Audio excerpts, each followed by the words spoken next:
एक बार देवर्षि नारद के मन में यह जिज्ञासा उत्पन्न हुई कि क्या वे पूर्ण ज्ञानी है। वे भगवान नारायण के पास बैकुंठ पहुँचे।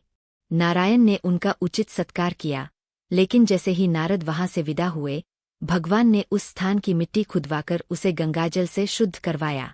जब नारद को यह ज्ञात हुआ तो वे अत्यंत दुखी हुए और लौटकर भगवान से इसका कारण पूछा।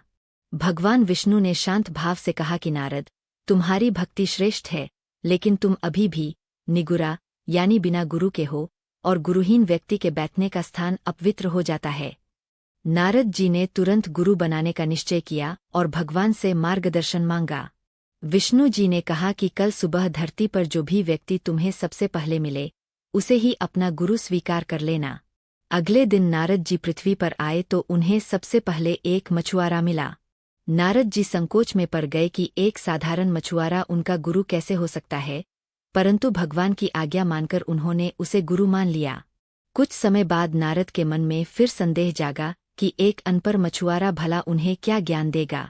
वे अपनी इस शंका को लेकर पुनः विष्णु जी के पास पहुँचे।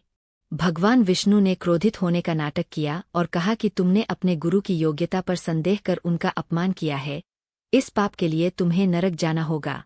भयभीत होकर नारद ने क्षमा मांगी और इस दंड से बचने का उपाय पूछा। भगवान ने कहा कि इसका समाधान केवल तुम्हारे गुरु ही बता सकते हैं। नारद फिर मछुआरे के पास पहुँचे और सारी बात बताई। मछुआरे ने कहा कि जब भगवान तुम्हें नरक जाने को कहें, तो तुम उनसे कहना कि प्रभु मुझे नरक का नक्शा धरती पर बनाकर दिखा दे ताकि मैं वहां स्वयं जा सकूं। नारद ने वापस जाकर भगवान से यही विनती की। जैसे ही भगवान ने भूमि पर नरक का चित्र बनाया, नारद जी तुरंत उस चित्र पर लौटने लगे और बोले कि प्रभु, मैंने आपके द्वारा बनाए गए इस नरक को भोग लिया है, अब मेरा पाप कट गया। भगवान नारायण मंदमंद मुस्कुराए और बोले कि नारद, यही गुरु